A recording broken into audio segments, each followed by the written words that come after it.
தெளிவா நாங்க 10 வருஷமா நாங்க இந்த அரசியல பேசி வரோம். திமுகவும் அதிமுகவும் தான் தமிழ்நாட்டை மாறி மாறி ஆட வேண்டும் என்பது எங்களுடைய அரசியல் விருப்பம், எங்களுடைய கட்சியுடைய நிலைப்பாடு. திமுகவும் அதிமுகவும் தான் மாறி மாறி ஆளணும். அதுதான் என்னுடைய நிலைப்பாடு. அதுதான் என்னுடைய கட்சி நிலைப்பாடு. ஆ சார், தெரியாம கேட்குறேன், கோச்சிக்காதீங்க. திமுகவும் அதிமுகவும் தான் மாறி மாறி ஆளணும்னா நீங்க என்ன இதுக்கு ஒரு புது கட்சி ஆரம்பிச்சு வச்சிருக்கீங்க? அவங்க ஆள்றதுக்கு நீங்க ஏன் சார் கட்சி ஆரம்பிச்சு வச்சிருக்கீங்க? உங்க கட்சியை கலைச்சி புட்டு, அப்படி இல்லைன்னா உங்க கட்சியை திமுக கொடியோ அதிமுக கொடியோ மெர்ஜ் பண்ணியிருக்க வேண்டியதானே? அந்த 2 கட்சியிலுமே சிறுபான்மையின அணின்னு ஒரு அணி இருக்கு. அந்த அணியில போய் சேர வேண்டியதானே? நீங்க எதுக்கு சார் கட்சியை நடத்துறீங்க? அவங்க ஆளணும்னா, அவங்க ஆட்சியை நடத்தணும்னா நீங்க ஏன் சார் கட்சியை நடத்துறீங்க? இவருடைய மாஜக, அதாவது இவர் கட்சியின் பெயர் மாஜக. அந்த கட்சியின் ட்ராக் ரெக்கார்ட்லாம் கொஞ்சம் எடுத்து பாருங்களேன், செம மஜாவா இருக்கும். திமுக ஆட்சியில இருந்தா திமுகவுக்கு முட்டு, அதிமுக ஆட்சியில இருந்தா அதிமுகவுக்கு முட்டு. கூச்சமே படாம, கொஞ்சம் கூட வெக்கமே படாம யார் பவர்ல இருக்காங்களோ அவங்க கூட ஒட்டுண்ணி மாறி அரசியல் பயணம் மேற்கொள்வதுதான் இந்த மாஜகவின் வழக்கமாவே இருக்கு. ஜெயலலிதா இறந்ததுக்கு அப்புறமா அதிமுக பக்கம் இவர் போறதே கிடையாது. மொத்தமா திமுக மேல ஏறி சவாரி செய்ய ஆரம்பிச்சிட்டாரு. முழு நேரமா திமுகவுக்கு முரட்டுத்தனமா முட்டுக்கள் கொடுக்கறது மட்டும்தான் வேலையாவே வச்சுட்டு இருக்காரு. ஜெய் ஹிந்துன்னு சொல்ல மாட்டாரு, தேசிய கீதம் வந்தே மாதரம்க்கெல்லாம் மரியாதை கொடுக்க மாட்டாரு, எதிர்ப்பு தெரிவிப்பாரு. வீட்டுக்குள்ள உருது பேசிப்புட்டு வீட்டில இருந்து வெளியே வந்ததுக்கு அப்புறமா ஹிந்தி எதிர்ப்புன்னு கோஷம் போடுவாரு. முஸ்லிம் மத வெறியில, இவர் மதத்தின் மீது இருக்கக்கூடிய வெறியில ஹிந்து தர்மத்தை அழிக்கணும் ஒழிக்கணும்னு திமுக காரர் மாதிரியே பேசிட்டு இருப்பாரு. இதுதான் இந்த நபரின் ட்ராக் ரெக்கார்டு, இவர் நடத்தக்கூடிய கட்சியின் ட்ராக் ரெக்கார்டு. இத பாருங்களேன். நிலைப்பாடு: தமிழ்நாட்டை மதவாத சக்திகளிடம் இருந்தும் ஜனநாயக விரோத சக்திகளிடம் இருந்தும் காப்பாற்றும் அரசியல் ஆளுமையும் திட்டமிடலும் திமுகவிடம் மட்டும்தான் உள்ளது. திமுகவும் அதிமுகவும் தான் தமிழ்நாட்டை மாறி மாறி ஆள வேண்டும் என்பது எங்களின் அரசியல் விருப்பம், கட்சியின் நிலைப்பாடு. தமிமுன் அன்சாரி, மாஜக தலைவர். மதவாத சக்திகள் யாரு சார்? அந்த மதவாத சக்திகள் வேற யாரு? பாஜக தான். பாஜக மதவாத சக்திகள்னா சார் யாரு? சார் நடத்துற கட்சி. அந்த கட்சியின் கொள்கை கோட்பாடுகள் என்ன? ஒன்னும் இல்ல, இவருடைய சித்தாந்தம், இவர் நடத்தக்கூடிய கட்சியின் சித்தாந்தம், இதெல்லாம் என்னன்னு போய் பாருங்களேன். சும்மா டைம் இருந்தா போய் பாருங்களேன். சக்கரவன் ஞானியானா இருந்தா அமாஸ் பயங்கரவாத அமைப்பு, புரட்சியாளர்கள் அமைப்பு, போராட்டக்காரர்கள் அமைப்புன்னு சொல்லுவீங்க போலயே. ஆட்டு புருஷ அமீர்னு ஒருத்தர் இருக்கா இல்லையா, அவ உண்மையாலேயே அப்படிதான் சொன்னான். பின்லாடன் புரட்சியாளராமா, போராட்டக்காரராமா. அந்த ஆடு அமீர் அப்படிதான் சொல்லியிருக்கான். ஆடு அமீர் சொன்ன மாதிரியே இவரு சொல்லுவார் போலயே. என்ன சொல்லுவார் போலயே? சொல்லியிருக்கிறாரு. அதெல்லாம் நான் உங்களுக்கு பின்னாடி காட்டுறேன். மதவாத சக்திகளிடமிருந்து, ஜனநாயக விரோத சக்திகளிடமிருந்து நம்மளெல்லாம் காப்பாற்றணும்னா அது திமுகவால மட்டும்தான் முடியும். திமுக கிட்ட மட்டும்தான் அந்த திட்டமிடல்லாம் இருக்குன்னு இவர் சொல்றாரு. அப்படி பார்த்தா திமுக ஃபர்ஸ்ட் இந்த ஆளை தான் தூக்கணும், இவர் கட்சியை தான் தூக்கணும். திமுக அப்படிப்பட்ட ஏதாச்சும் ஒரு ஆபரேஷனை பண்றதா இருந்தா ஃபர்ஸ்ட் இந்த நபர்கிட்ட இருந்து, இவர் நடத்துற கட்சி கிட்ட இருந்து தான் திமுக ஸ்டார்ட் பண்ணணும். இந்த ஆளு எவ்வளவு மோசமான மத வெறியர், எவ்வளவு மோசமான மத அடிப்படைவாதின்னு காட்டுறேன். இந்த மனுஷனுடைய போலி முகத்தெரிய கீழ்ச்சி தொங்க விடுறேன். 2 வருஷத்துக்கு முன்னாடி இந்த ஆளு போட்ட ஒரு போஸ்டை காட்டுறேன், ஃபர்ஸ்ட் அதை பாத்துருங்களேன். பாலஸ்தீனர்களின் பக்கம் உறுதியாக நிற்போம். பாலஸ்தீனர்கள் பக்கம் உறுதியாக நிற்போம். அவர்கள் தங்கள் தாய்மண்ணை பறிகொடுத்து ஆக்கிரமிப்புக்கு எதிராக போராடுபவர்கள். காந்தி, நேரு, பெரியார், அண்ணா வழியில் பாலஸ்தீனத்திற்காக குரல் கொடுப்போம். இந்த 4 பேரும் எப்போ பாலஸ்தீனத்திற்கு ஆதரவாக குரல் கொடுத்தாங்க? தெரியல. சுதந்திர பாலஸ்தீனம் வாழ்க, சியோனிச காவி பாசிசம் வீழ்க. சியோனிசம் காவி பாசிசம் வீழ்க, ஃப்ரீ பாலஸ்தீன். இந்த ஆள் இந்த ட்வீட்டை எப்போ போட்டாரு தெரியுங்களா? 8 அக்டோபர் 2023. அதாவது அந்த ஹமாஸ் பயங்கரவாதிகள் இஸ்ரேலுக்குள்ள அத்துமீறி நுழைஞ்சி இஸ்ரேல்ல இருந்த அப்பாவி பொதுமக்களை, 1000க்கும் மேற்பட்ட அப்பாவி பொதுமக்களை ஈவு இறக்கம் இல்லாம கொடூரமா கொண்டு குவிச்சானுங்க இல்லையா, அந்த நாளுக்கு மறுநாள் இந்த ஆளு இப்படிப்பட்ட ஒரு ட்வீட்டை போட்டிருக்காரு. பாலஸ்தீன்ல இருக்கக்கூடியவர்கள் இஸ்லாமியர்கள், அவனுங்கெல்லாம் முஸ்லிம்கள் அப்படின்ற ஒரே காரணத்துக்காக இந்த ஆளு இங்க உட்கார்ந்துகிட்டு எங்கேயோ இருக்கிற பாலஸ்தீனியர்களுக்கு முட்டு கொடுத்துட்டு இருக்காரு. யோ தமிமுன் அன்சாரி, உனக்கு கொஞ்சமாச்சு மனசாட்சி இருக்காயா? மனசாட்சி இருக்கா? உன் கட்சி பேர் என்ன? மாஜக, மனிதநேய ஜனநாயக கட்சி. அக்டோபர் 7ஆம் தேதி அத்துமீறி இஸ்ரேல் நாட்டுக்குள்ள புகுந்து அங்கிருந்த அப்பாவி பொதுமக்களை கொன்னு குவிச்சிருக்கானுங்க அந்த ஹமாஸ் பயங்கரவாதிகள். அவனுங்களுக்கு இப்படி முரட்டுத்தனமா முட்டு தரியே. மனிதநேயம் மனிதநேயம் எங்கேயா போச்சு?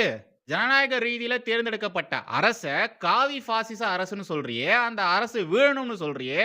ஜனநாயகம் எங்கேயா போச்சு உன் ஜனநாயகம்? நீங்க எல்லாருமே ஒரு பழைய காமெடியை கேள்விப்பட்டிருப்பீங்க. பேரு அறிவழகனா இருக்கும், பெயர் அறிவழகனா இருக்கும். ஆனா அவனுக்கு அறிவும் இருக்காது, அழகும் இருக்காது. சோ பேர்லாச்சு அறிவழகன் இருக்கட்டுமேன்னு சொல்லி அறிவழகன்னு பேர் வச்சிருப்பாங்க. அதே மாதிரிதான் இந்த மனிதநேய ஜனநாயக கட்சியும். இவனுங்களுக்கு மனிதநேயமும் கிடையாது, ஜனநாயகம் அப்படின்றத இவங்க கிட்ட இருந்து நாம எதிர்பார்க்கவே முடியாது. மனிதநேயமா அப்படின்னா என்ன, ஜனநாயகமா அப்படின்னா என்ன, அதெல்லாம் எந்த கடையில விற்கும், கிலோ எவ்வளோ அப்படின்ற மாதிரி தான் இவனுங்கெல்லாம் கேட்பானுங்க. அதான் எழவு கட்சி பேர்லாச்சும் இருந்துட்டு போட்டுன்ட்டு மனிதநேய ஜனநாயக கட்சின்னு வச்சிருக்காங்க. அம்பேத்கர் சொன்னதெல்லாம் அம்பேத்கரியவாதிகள் நீங்க சுத்துறாங்க இல்லையா, இவங்கள பெருசா ஃபாலோ பண்ணவே மாட்டாங்க. அதில் இன்னும் சொல்லணும்னா 90% அம்பேத்கரியவாதிகளுக்கு, இங்க இருக்கக்கூடிய போலி அம்பேத்கரியவாதிகளுக்கு அம்பேத்கர் சொன்ன விஷயங்களே தெரியாது, அந்த புரிதலே அவங்களுக்குலாம் இருக்காது. அப்படிப்பட்ட சூழ்நிலையில நம்முடைய மாஜக தமிழ்மோகன் அன்சாரி இருக்கார் இல்லையா, இவரு தான்ப்பா, இவரும் ஒரு கட்சிக்காரங்க மட்டும்தான் அம்பேத்கர் சொன்னதை அப்படியே ஃபாலோ பண்றாங்க. அம்பேத்கர் என்னென்னலாம் சொல்லியிருக்காரோ அது எல்லாத்தையுமே ஃபாலோ பண்ற ஒரே கோஷ்டினா அது இந்த கோஷ்டி மட்டும்தான், இவருடைய கோஷ்டி மட்டும்தான். உண்மையாலேயேங்க காமெடி பண்றேன்னு நினைச்சுக்க போறீங்க, சிரிக்காதீங்க. உண்மையாலேயே தமிமுன் அன்சாரி அம்பேத்கர் என்னென்னலாம் சொல்லியிருக்காரோ அது எல்லாத்தையுமே தான் ஃபாலோ பண்ணியிருக்காரு, இன்னமும் ஃபாலோ பண்ணிக்கிட்டும் இருக்காரு. அம்பேத்கர் முஸ்லிம்களை பத்தி என்ன சொல்லியிருக்காரு? அம்பேத்கர் முஸ்லிம்களின் சகோதரத்துவம் பற்றி என்ன சொல்லியிருக்காரு? அம்பேத்கர் முஸ்லிம்களின் தேசப்பற்று குறித்து என்ன சொல்லியிருக்காரு? அவர் என்னென்னலாம் சொல்லியிருக்காரோ அது எல்லாத்தையுமே பிசுறு தட்டாம ஃபாலோ பண்ற நபர் இவர் தான். இவர் மட்டும்தான், இவர் கட்சிக்காரங்க மட்டும்தான். எங்கேயோ இருக்கிற பாலஸ்தீனியர்களுக்கு ஏன் இவர் இங்க உட்கார்ந்து முட்டு கொடுக்கறாரு, ஏன் அவங்களுக்கு சப்போர்ட் பண்றாரு? ஏன்னா அவங்கெல்லாம் முஸ்லிம்கள் அப்படின்றதுனால. அம்பேத்கர் முஸ்லிம்களை குறித்து சொல்லியிருந்தார் இல்லையா, அது இதுதான். முஸ்லிம்களின் சகோதரத்துவம் குறித்து சொல்லியிருந்தார் இல்லையா, அது இதுதான். முஸ்லிம்களின் தேசப்பற்று குறித்துலாம் சொல்லியிருந்தார் இல்லையா, அதுவும் இதுதான். இவர் மாதிரியான நபர்கள் ஹிந்துக்கள் கிட்ட பெருசா சகோதரத்துவத்தோட இருக்க மாட்டாங்க, போலியா காமிச்சிப்பாங்க. பட் அவங்களுடைய சகோதரத்துவம் அப்படின்றது இஸ்லாமியர்களிடத்தில் மட்டும்தான் இருக்கும். அம்பேத்கர் அதை தான் சொல்லியிருக்காரு. இந்த நாட்டின் இறையாண்மையை ஃபாலோ பண்ண மாட்டாங்க, தேசிய கீதம் வந்தே மாதரம் இதுக்கெல்லாம் மரியாதையே கொடுக்க மாட்டாங்க, எழுந்துச்சு கூட நிற்க மாட்டாங்க. அம்பேத்கர் உண்மையாலேயே விஷனரி தாங்க. தொலைநோக்கு பார்வையோட தான் அவர் அப்போவே இவங்கள பற்றிலாம் சொல்லியிருக்காரு. அவர் சொன்ன ஒவ்வொரு வாக்கியங்களும் உண்மையா இருக்கு, சத்தியமா இருக்கு. நடக்கிறதெல்லாம் பாருங்களேன், இவங்களாம் அப்படிதான் இருக்காங்க பாருங்களேன்.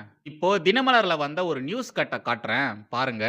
ஆபீஸே இன்றி 474 லெட்டர் பேடு கட்சிகள் நீக்கம். 474 கட்சிகள் நீக்கம்.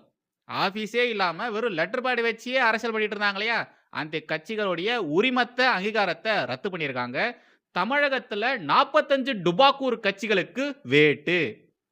தேர்தல் ஆணையம் இவ்வளோ கட்சிகளின் அங்கீகாரத்தை ரத்து பண்ணியிருக்காங்க. இதெல்லாம் கட்சியே கிடையாதுன்னு சொல்லி அந்த கட்சிகளை நீக்கியிருக்காங்க. தமிழகத்தில் மட்டும் 45 டுபாக்கூர் கட்சிகள் இருந்திருக்கு, அந்த கட்சிகளுடைய அங்கீகாரத்தை ரத்து பண்ணியிருக்காங்க. அந்த 45 டுபாக்கூர் கட்சிகளில் இந்த தமிமுன் அன்சாரியினுடைய கட்சி இருக்கு இல்லையா, மஜக, மனிதநேய ஜனநாயக கட்சி, அந்த கட்சி ஒன்று. அவரதும் டுபாக்கூர் கட்சி தான். அந்த கட்சிக்கு அங்கீகாரமே கிடையாது, அவர் நடத்துறது கட்சியே கிடையாது. தமிமுன் அன்சாரியுடைய அந்த ஒரு கட்சிக்கு அங்கீகாரத்தை ரத்து பண்ணியிருக்காங்க 2025. அப்பவே தேர்தல் ஆணையம் அந்த ஆளுடைய கட்சியை ரத்து பண்ணியிருக்காங்க, அங்கீகாரமே அந்த கட்சிக்கு கிடையாது. தமிமுன் அன்சாரிக்கு பின்னாடி 4 அல்லக்கைகள் இருக்கும், ஆவுன்னு சத்தமா பேசுவாரு, ஆவாசா பேசிட்டு நிறைய கூட்டத்தெல்லாம் சேர்ப்பாரு அப்படின்ற ஒரே ஒரு காரணத்துக்காக மட்டும்தான் திமுகவும் சரி அதிமுகவும் சரி இந்த ஆளை கூடயே வச்சிருந்தாங்க. மற்றபடி இந்த ஆளுக்கோ இந்த ஆளு நடத்தக்கூடிய கட்சிக்கோ திமுகவும் அதிமுகவும் பெருசா மரியாதையே கொடுத்தது கிடையாது. எக்ஸ்ட்ரா பொட்டி கூட வாங்கிக்கோ, ஆனா இந்த சீட்டு கீட்டுலாம் கேட்டு ஆபீஸ் பக்கம் வந்துடாதேன்னு சொல்லி அங்கேயே வாசல்லையே இவரையும் இவருடைய கட்சியையும் திமுகவும் அதிமுகவும் நிக்க வச்சிருந்தாங்க. இதுக்காகவே, இந்த ஒரே ஒரு காரணத்துக்காகவே திமுகவையும் அதிமுகவையும் நாம பாராட்டியே ஆகணும். எப்பொழுதும் எதிராசன் வடிவழகி என் இதய தொழுதால் இல்லை எனக்கெதிர் இல்லை எனக்கெதிர் இல்லை எனக்கெதிரே. ஸ்ரீமதே ராமானுஜாய நமஹா. இளமை தேசியவாதிகள் அனைவருக்கும் வணக்கம் அண்ட் ஜெய் ஸ்ரீராம். உங்களுக்கு சைடில் ஒரு ஸ்கிரீன்ஷாட் போடுறேன், தயவு செய்து பாருங்க. பிரேக்கிங்: அமித்ஷாவை சந்திக்க நேரம் ஒதுக்கிய சிஎம் விஜய். அமித்ஷாவை சந்திக்க நேரம் ஒதுக்கிய சிஎம் விஜய். மிரட்டிய ஸ்டாலின், மிரண்டு போன மோடி, அடக்கிய ஸ்டாலின், அடங்கிய அமித்ஷா. இனி சட்டமன்றம் அல்ல, பாராளுமன்றம். அடித்த அடியில் அலறிய பாராளுமன்றம். கெத்து காட்டிய கருப்பு படைகள். திமுக எம்பிகள்னா சும்மாவா? இப்படிலாம் தான் கடந்த 5 ஆண்டு காலமாக நாம இந்த ஊடக பொறுக்கிகள் போட்ட செய்திகளை பார்த்துட்டு இருந்தோம். அதே மாதிரி திமுகவின் கொத்தடிமைகள் அவனுங்க யூடியூப்ல வீடியோஸ்லாம் போடுவானுங்க இல்லையா, அந்த வீடியோஸுடைய தம்ப்நெயில்ஸும் இப்படிதான் இருக்கும். அடக்கிய ஸ்டாலின், அடங்கிய அமித்ஷா, இப்படிலாம் தான் போட்டுட்டு இருப்பானுங்க. எப்படி திமுகவுக்கு முட்டி போட்டு இந்த ஊடக பொறுக்கி புறம்போக்குகள் சேவகம் செஞ்சானுங்களோ, அதே மாதிரி இப்போ தாவேகா ஆட்சிக்கு வந்ததுக்கு அப்புறமா தாவேகாக்கும் அதே மாதிரி முரட்டுத்தனமா முட்டி போட்டு சேவகம் செய்யறானுங்க. இவனுங்கள மாதிரி கேடுகட்ட ஜென்மத்தை நான் பார்த்ததே இல்லை. உண்மையாலேங்க இவனுங்கள மாதிரி இந்த தமிழக ஊடக பொறுக்கி புறம்போக்குகள் மாதிரி கேடுகட்ட ஜந்துக்களை, கேடுகட்ட ஜென்மங்களை நான் இது வரைக்கும் பார்த்ததே இல்லை. இப்போ திடீர்னு இது மாதிரியான தம்ப்நெயில்ஸ்லாம் வருது இல்லையா, இதெல்லாம் பார்க்கும்போது தான் எனக்கு டவுட் வருது. இவனுங்க உண்மையாலேயே தாவேக்காவுக்கு முட்டு கொடுத்து இது மாதிரிலாம் தம்ப்நெயில் போடுறானுங்களா, இல்லை தாவேக்காவை பிரச்சனையில சிக்க வைக்கணும், இங்க தாவேக்காவினரை போட்டு பொழக்கணும், விஜய்க்கு எதிராக இங்க இருக்கிறவங்க மாறணும் அப்படின்றதுக்காக இவனுங்க வேணும்னே இது மாதிரி தம்ப்நெயில போடுறானுங்களா? ஏன்னா இந்த ஊடக பொறுக்கிகளை, முக்கியமா இந்த தந்தி மாதிரி, இந்த தத்தி மாதிரி இருக்கக்கூடிய ஊடகங்களை நம்மளால நம்ப முடியாது. இவனுங்க என்ன வேணாலும் பண்ணுவானுங்க. உண்மையாலேயே நம்பவே முடியாது. இவனுங்க முட்டு கொடுத்து இது மாதிரி செய்தியை போடுறானுங்களா, இல்லை வேணும்னே வெறுப்பு வரணும் அப்படின்றதுக்காக அப்படி செய்தி போடுறானுங்களா தெரியல. இன்னைக்கு நம்முடைய தமிழக முதலமைச்சர் திரு விஜய் அவர்கள் பாரத பிரதமர் நரேந்திர மோடியை சந்திச்சிருக்காரு. 2 நாள் பயணமாக டெல்லி போயிருக்காரு இல்லையா. இவரை பார்த்ததுக்கு அப்புறமா அமித்ஷாவை சந்திக்கிறதா நேரம் கேட்டிருக்காரு. விஜய் தான் நேரம் கேட்டிருக்காரு. ஓகேவா, விஜய் நேரம் ஒதுக்கல. இந்த பொறுக்கி புறம்போக்குகள் அப்படி செய்தியை போடுறானுங்க, இது உண்மை கிடையாது. அவரை பார்த்ததுக்கு அப்புறமா நிதியமைச்சர் நிர்மலா சீதாராமனை பார்க்கறதுக்காக நேரம் கேட்டிருக்காரு. மோடியை சந்திச்சார் இல்லையா, வெறும் 10 நிமிஷத்துல ஒட்டுமொத்த மீட்டிங்கும் முடிஞ்சு போச்சு. வெறும் 10 நிமிஷம் தான். இந்த ப்ரொசீஜர்லாம் தாண்டி மோடியோட ரூமுக்கு போகிறதுக்கே 7-8 நிமிஷம் ஆகிடும். மிச்சம் இருக்கிற 2 நிமிஷத்தில் அப்படி என்னத்தை பேசினாங்க அப்படின்றது தெரியல. பட் ஊடகங்களில் வந்த செய்தி என்னன்னா, ஒரு 4 கோரிக்கைகளை முன்னெடுத்து வச்சதா சொல்கிறாங்க. அதில் முக்கியமான ஒரு கோரிக்கை, கர்நாடகாவில் இந்த மேகதாது அணை கட்டுறாங்க இல்லையா, அந்த விவகாரம் குறித்து பேசியிருக்காரு. சார், கர்நாடகாவில் காங்கிரஸோடைய ஆட்சி தான் நடக்குது. உங்கள் கூட தான், உங்கள் கூட்டணி கட்சி தான் காங்கிரஸ். அவங்ககிட்ட போய் கேளுங்க சார். கூட்டணி கட்சி தானே சார், நேராக போங்க சார். டிகே சிவகுமார் தான் அடுத்ததாக முதலமைச்சராக போகிறாரு. சித்தராமையா அவர் பதவியை ராஜினாமா பண்ணுறதா இருக்காரு. டிகே சிவகுமார் அவர்கிட்ட போங்க சார். நேராக போய் உங்களுடைய கோரிக்கைகளை சொல்லுங்கள் சார்.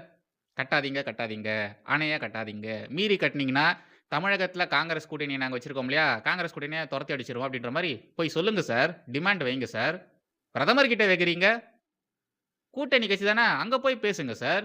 அங்கே போய் உங்களுடைய கோரிக்கைகளை முன்னெடுத்து வைங்க சார். சரி, இதெல்லாம் ஒரு பக்கம் இருக்கட்டும், மொத்தமாக முடிச்சுட்டு வரட்டும், இந்த விவகாரமெல்லாம் ஃபைனலைஸ் ஆகட்டும், அப்புறமா நம்ம அதை பற்றிலாம் பேசிக்கலாம். இப்போ நம்ம தமிழகத்துடைய சட்ட ஒழுங்கு அதை பற்றி கொஞ்சம் பேசலாம். தாவேகா ஆட்சி அதிகாரத்துக்கு வந்ததுக்கு அப்புறமா ஒரு 15 நாளில் மட்டும் பார்த்தீங்கன்னா, தூய சக்தின்னு சொல்லப்படுகிற இந்த தாவேகா ஆட்சியில் 28 கொலைகள், 40 பெண்களுக்கு எதிரான குற்றங்கள் நடந்திருக்கு. திரு ஜோசப் விஜய் அவர்கள் தேர்தல் பிரச்சாரங்கள்ல என்ன சொன்னாரு? தமிழகத்துல திமுக ஆட்சியின் கீழே பெண்களுக்கு பாதுகாப்பே இல்லை, பெண்களுக்கு எதிரான குற்றங்கள் நாளுக்கு நாள் அதிகமாயிட்டே இருக்கு, முக்கியமா பாலியல் குற்றங்கள் தமிழகத்துல உச்சத்துல போயிட்டு இருக்கு, மற்ற மாநிலங்களை காட்டிலும் தமிழகத்துல அதிகமா இருக்கு, ஒரு மாற்றத்துக்காக எனக்கு ஓட்டு போடுங்க, எங்க கட்சிக்கு நீங்க சப்போர்ட் பண்ணுங்க, நாங்க ஆட்சி அதிகாரத்துக்கு வந்ததுக்கு அப்புறமா இது மாதிரியான விஷயங்கள் நடக்கவே நடக்காது அப்படின்ற மாதிரிலாம் சொல்லி தான் ஓட்டு கேட்டாரு. தேர்தல் பிரச்சாரங்களை பேசினாரு, வின்னும் பண்ணாரு. ஆனா தாவேகா ஆட்சிக்கு வந்ததுக்கு அப்புறமாவும் அந்த சூழ்நிலை மாறல, அப்படியே தான் இருக்கு. குற்றங்கள் அப்ப என்ன மாதிரியான குற்றங்கள் நடந்துட்டு இருந்ததோ அதே மாதிரியான குற்றங்கள் தான் இப்பவும் நடந்துட்டு இருக்கு. தாவேகா ஆட்சிக்கு வந்து 15 நாள் ஆச்சு. இந்த 15 நாள்ல இவ்வளோ விஷயங்கள் நடந்திருக்கு. மேற்கொண்டு ஒரு சில விஷயங்கள் பார்க்க வேண்டியது இருக்கு. அதுக்கு முன்னாடி ஒரு குட்டி கிளிப்பிங் போடுறேன், பார்த்துட்டு வாங்க. காலம் நம்ம திமுக கழகம் ஆட்சி அமைச்சு இப்போ ஒரு 115-120 நாள் தான் ஆயிருக்கு. அதனால் இந்த குறுகிய காலத்தில் சட்ட போராட்டத்தை நம்மளால் செய்ய முடியல. கண்டிப்பாக ஒரு நல்ல முடிவு நம்முடைய தமிழக முதலமைச்சருடைய தலைமையில் ஒரு நல்ல புதிதாக புதிதாக பதவியேற்றிருக்கக்கூடிய அரசு அவர்களுக்கு போதிய அவகாசம் தரப்பட்டிருக்கிறது. இதற்கு பிறகு கூட சூழ்நிலையை அவர்கள் சரி செய்யவில்லை என்றால் நிச்சயமாக மக்களுடைய அவநம்பிக்கைக்குத்தான் அவர்கள் தொடர்ந்து ஆளாக வேண்டி. திமுக ஆட்சிக்கு வந்த புதுசுல அப்பவும் தமிழகத்துடைய சூழ்நிலை இப்படிதான் இருந்தது. அந்த நேரத்துல உதயநிதி ஸ்டாலின் அவர்கள் பேசின விஷயங்கள் தான் இதெல்லாமே. நாங்க இப்போதான் ஆட்சிக்கு வந்திருக்கோம், எங்களுக்கு கொஞ்சம் நாள் எடுக்கும், எங்களுக்கு கொஞ்சம் டைம் கொடுங்க. புதுசா ஒரு கட்சி ஆட்சிக்கு வருதுன்னா குறைஞ்சபட்சம் ஒரு 3 மாசம் 6 மாசம் டைம் கொடுக்கணும் அப்படின்ற மாதிரிலாம் சொன்னாரு. எல்லா திமுக காரங்களும் சொன்னாங்க. கரெக்டு தான், கரெக்டு தானே? திமுகக்கும் அதிமுகக்கும் ஆட்சி செய்து பழக்கம் இருக்கு. ஆட்சிக்கு வந்த உடனே என்ன மாதிரியான ஸ்டெப்ஸ் எடுக்கணும், எப்படிலாம் நம்ம வேலை பார்க்கணும் அப்படின்றது எல்லாமே அவங்களுக்கு நல்லாவே தெரியும். ஸோ அவங்களுக்கு 3 மாதம் 6 மாதம்னா தாவேக்கா இது வரைக்கும் ஆட்சியே செஞ்சது கிடையாது. அவங்க அரசியலுக்கே புதுசு. அப்போ நாம தாவேக்காவுக்கு எக்ஸ்ட்ரா டைம் கொடுத்து தானே ஆகணும். ஆனால் இந்த 15 நாளுக்குள்ளேயே இவங்களால பொறுமையாக இருக்க முடியல. பாருங்க என்னென்னலாம் நடந்துட்டு இருக்கு, பாருங்க அங்க எவ்வளவு விஷயங்கள் நடந்துட்டு இருக்கு, பாருங்க பெண்கள் இங்க கஷ்டப்படுறாங்க, பெண்களுக்கு எதிரான பாலியல் குற்றங்கள் அதிகமாயிடுச்சு பாருங்க அப்படின்ற மாதிரி திமுக காரங்களா பேசிட்டு வந்துட்டு இருக்காங்க. என் பாயிண்ட் ஆஃப் வியூ ஃபர்ஸ்ட் நான் சொல்லிடுறேன், ஓகேங்களா? எந்த கட்சி ஆட்சிக்கு வந்தாலும் சரி, திமுகவோ அதிமுகவோ தாவேக்காவோ ஏன் பாஜகவே ஆட்சிக்கு வந்தாலும் சரி, இவங்களால கண்ட்ரோல் பண்ண முடிஞ்சது என்னன்னா ஆர்கனைஸ்டா ஒரு சில அசம்பாவிதங்கள் நடக்கும் இல்லையா?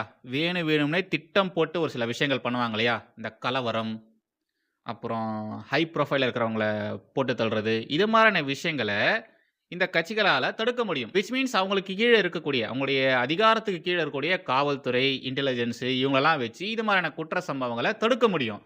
பட் தனிநபர் செய்யக்கூடிய குற்றங்கள் இருக்கு இல்லையா? இண்டிவிஜுவல் செய்யக்கூடிய தவறுகள் இருக்கு இல்லையா? இதை மாதிரி கொலை பண்ணுறது, கற்பழிப்பு மாதிரியான விஷயங்கள், இதெல்லாம் தடுக்க முடியாது. தடுக்கிறதுக்கு வாய்ப்பே கிடையாது.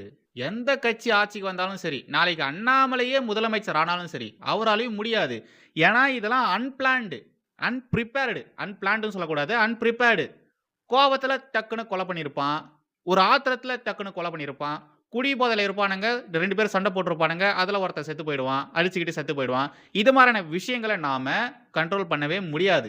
எவன் அடுத்தது கொலை பண்ண போறா அப்படின்ற மாதிரிலாம் நம்மளால ஜட்ஜும் பண்ண முடியாது, ஓகேங்களா? இது மாதிரியான விஷயங்கள் எந்த கட்சி ஆட்சிக்கு வந்தாலும், எவ்வளோ பெரிய காவல்துறை அதிகாரி அந்த போஸ்டிங்கில் இருந்தாலும் அவங்களால தடுக்க முடியாது. பொலிட்டிக்கலி நம்ம கிரிட்டிசைஸ் பண்ணணும்னா, இவங்க ஆட்சி அதிகாரத்துக்கு கீழே இவ்வளோ விஷயங்கள் நடந்திருக்கு, பாருங்க அவங்க ஆட்சியின் கீழே சட்ட ஒழுங்கே சரியில்லை அப்படின்ற மாதிரி சொல்லலாம், தாராளமாக சொல்லலாம். ஆனால் நம்ம கவனிக்க வேண்டியது என்னன்னா, தவறுகள் நடக்குது, ஓகே, அதை யாராலும் கண்ட்ரோல் பண்ண முடியாது, தடுக்க முடியாதுன்றதெல்லாம் சரிதான். ஆனால் தவறு நடந்ததுக்கு அப்புறமா அந்த தவறுகள் நடந்திருக்கு இல்லையா? அந்த தவறு செஞ்ச குற்றவாளி இருக்கா இல்லையா? அந்த குற்றவாளிக்கு எதிராக என்ன ஆக்ஷன் எடுத்திருக்காங்க, என்ன மாதிரியான ஸ்டெப்ஸ் எடுத்திருக்காங்க, எப்படி அந்த விவகாரத்தை முடிச்சிருக்காங்க, அந்த வழக்கு ஃபேராக விசாரிக்கப்பட்டிருக்கா, இதெல்லாம் தான் நம்ம பார்க்கணும். மறுபடியும் இன்னொரு குற்றம் நடக்கக்கூடாதுன்னா, ஏற்கனவே இதே குற்றத்தை செஞ்சிருப்பானுங்க இல்லையா? அவனுங்களுக்கு கடுமையான தண்டனையை கொடுக்கணும். அப்போ மட்டும்தான் அதை பார்த்து பயப்படுவானுங்க. இது மாதிரியான விஷயங்கள் இவங்க செஞ்சிருக்காங்களா? திமுக செஞ்சிருக்கா, அதிமுக செஞ்சிருக்கா, இல்ல தாவேக்கா செய்ய போகுதா அப்படின்ற மாதிரி தான் நம்ம பார்க்கணும். திமுக பீரியட்ல கூட எடுத்துக்கோங்களேன், நாம என்ன விஷயத்த தொடர்ந்து சொல்லிக்கிட்டே இருந்தோம்? சட்ட ஒழுங்கு சரியில்லைன்னு நம்ம ஏன் சொல்லிட்டு இருந்தோம்? ஏன்னா திமுக காரங்க காவல்துறையினருக்கு ஃப்ரீடமே தரல, கையை கட்டி போட்டு வச்சிருந்தாங்க. கையை கட்டி போட்டு வச்சிருந்தாங்கன்னா காவல்துறையினர் எப்படி நடவடிக்கை எடுப்பாங்க? ஒருத்தன் இந்த தப்பு பண்றான், அவன் மேல கை வைக்கிறதுக்கு முன்னாடியே எவனாச்சும் வந்துருவான், நம்மாலு மச்சான் மாமான்னு சொல்லிட்டு யாராச்சும் வந்துருவாங்க, கூட்டின்னு போயிடுவாங்க. அது மாதிரியான விஷயங்கள் திமுக ஆட்சியில் இருந்ததுனால தான் திமுக ஆட்சியில் சட்ட ஒழுங்கு சரியில்லைன்னு நம்ம தொடர்ந்து சொல்லிக்கிட்டு இருந்தோம். தாவேக்கா ஆட்சி இப்போதாங்க வந்திருக்கு, நாம வெயிட் பண்ணி தான் பார்க்கணும். இவங்க எப்படி ஸ்டெப்ஸ் எடுக்க போறாங்க அப்படின்றத நம்ம பொறுமையாக பொறுத்திருந்து தான் பார்க்கணும். பட் லாஸ்ட்டாக நடந்த விஷயத்தெல்லாம் பார்க்கும்பொழுது இது மாதிரி குற்ற செயல்களை ஈடுபடுறவங்க மீது கடுமையான நடவடிக்கை எடுத்திருக்காங்க. வித்தின் 1 டேக்குள்ளேயே அரெஸ்டும் பண்ணியிருக்காங்க, அவனுங்களுக்கு கடுமையான தண்டனையும் கொடுத்துருக்காங்க. ஸோ இந்த விஷயத்தில் நம்ம பாராட்டலாம். ஆர்கனைஸ்டாக ஒரு கிரைம் நடக்கும் இல்லையா? எக்ஸாம்பிளுக்கு திமுக ஆட்சியின் பொழுது கள்ளக்குறிச்சியில் ஒரு ஸ்கூல் மீது கொடூரமான தாக்குதல் நடந்தது, ஞாபகம் இருக்குங்களா? இந்த நக்கீரன், ஜீவா சகாப்தான் இவனுங்கெல்லாம் அந்த ஒரு விஷயத்தை வச்சே அவனுங்க பயங்கரமாக சம்பாதிச்சானுங்க. அது மாதிரியான விவகாரங்களை காவல்துறை நினைச்சா தடுத்திருக்க முடியும், இன்டெலிஜென்ஸ் நினைச்சிருந்தாங்கன்னா தடுத்திருக்க முடியும். ஏன்னா அவங்க எல்லாருமே வாட்ஸ்அப்பில் ஆர்கனைஸ் ஆனவங்க, ஓகேங்களா? இது மாதிரியான விஷயங்களை தடுக்க முடியும். அப்படிப்பட்ட விவகாரங்கள் நடக்கும்பொழுது அப்போ தாவேக்கா எப்படி ஸ்டெப்ஸ் எடுக்கிறாங்க, எப்படி அவங்க ஆக்ஷன் எடுக்கிறாங்க அப்படின்றத பார்க்கணும். பட் இண்டிவிஜுவல்ஸ் பண்ணக்கூடிய தவறுகள்ல இவங்களால ஒண்ணும் பண்ண முடியாது. அந்த செயல்கள தடுக்கவே முடியாது. ஒன்ஸ் அந்த குற்றம் நடந்துடுச்சுன்னா, அத செஞ்சவங்க மீது ஆக்ஷன் எடுக்கணும். கடுமையான நடவடிக்கைகள் எடுக்கணும். அப்படி இவங்க எடுக்குறாங்களா அப்படின்றத நம்ம பார்க்கணும். அப்படி எடுக்கலன்னா, இவங்க ஆட்சியிலுமே சட்ட ஒழுங்கு சரியில்ல அப்படின்ற மாரி நம்ம தாராளமா சொல்லலாம். ஃபைனலா கண்டிப்பா தாவேகாவுக்கு நாம கொஞ்சம் டைம் குடுக்கலாம். எது மாரின்னா, நிர்வாக ரீதியில ஓகேங்களா? ஏன்னா அவங்களுக்கு இது மாரி நிர்வாகத்துல பெருசா அனுபவம் இருந்திருக்காது. ஸோ நாம நிர்வாகத்துல அவங்களுக்கு சப்போர்ட் பண்ணலாம். கொஞ்ச நாட்கள் குடுக்கலாம். தப்பே கிடையாது. பட் இது மாரி சட்ட ஒழுங்கு மாரியான விஷயங்கள் இருக்கு இல்லையா? இதெல்லாம் அரசியல்வாதிகளுடைய கையில இல்ல. காவல்துறையினர் கையில தான் இருக்கு. திமுக பண்ண தப்பு என்னன்னா, காவல்துறை கைய கட்டி போட்டு வச்சிருந்தாங்க. அத மாரி தாவேகா பண்ணாம, காவல்துறையினருக்கு ஃப்ரீடம் குடுத்துட்டாங்கன்னு வச்சுக்கோங்களேன். எவன் தப்பு பண்ணாலும் தூக்கி போட்டு மிதி. எவன் தப்பு பண்ணாலும் உள்ள தூக்கி போடு அப்படின்ற மாரி ஃபுல் ஃப்ரீடம் காவல்துறைக்கு குடுத்தாங்கன்னா, அதுவே போதும். ஏன்னா காவல்துறையினருக்கு நல்லாவே தெரியும். எங்க எவன் தப்பு பண்ணுவான், என்ன மாரியான விஷயங்கள் எங்கெங்க நடக்கும் அப்படின்றதெல்லாம் காவல்துறையினருக்கு நல்லாவே தெரியும். நல்லா புரிஞ்சுக்கோங்க. ஆட்சி தான் மாறும். ஓகேங்களா? ஆட்சி மாறுவதற்கும், சட்ட ஒழுங்குக்கும் பெருசா எந்த ஒரு தொடர்பும் கிடையாது. அந்த அரசியல்வாதிகள், அதிகார மையம் இருக்கு இல்லையா? அவங்க காவல்துறையினர எப்படி ட்ரீட் பண்றாங்க? காவல்துறையினருக்கு எப்படி ஃப்ரீடம் குடுக்குறாங்க அப்படின்றது தான் மேட்டரு. காவல்துறையினர் தான் எப்பவுமே இருப்பாங்க. திமுக வந்தாலும் சரி, அதிமுக வந்தாலும் சரி, தாவேகா வந்தாலும் சரி, நாளைக்கு பாஜக வந்தாலும் சரி. காவல்துறை அதே காவல்துறை தான். காவல்துறைக்கு குடுக்க வேண்டிய ஃப்ரீடம யார் வந்தாலும் அவங்க குடுத்தாங்கன்னா, காவல்துறையினர் நல்லா வேல பார்ப்பாங்க. அவங்க கண்ட்ரோல் அது. அவங்களுக்கு தெரியும். ஸோ தாவேகா காவல்துறையினருக்கு ஃபுல் ஃப்ரீடம் குடுத்தாலே போதும். சட்ட ஒழுங்கு பிரச்சனைகள்லாம் பெருசா வராது. திமுக பண்ண மாரி தாவேகா பண்ணாம இருந்தாலே போதும். அது பண்ணுவாங்களா அப்படின்றது தான் கேள்வி. அதுக்கு தான் நாம வெயிட் பண்ணி பார்க்கணும்னு சொல்றது. வந்தே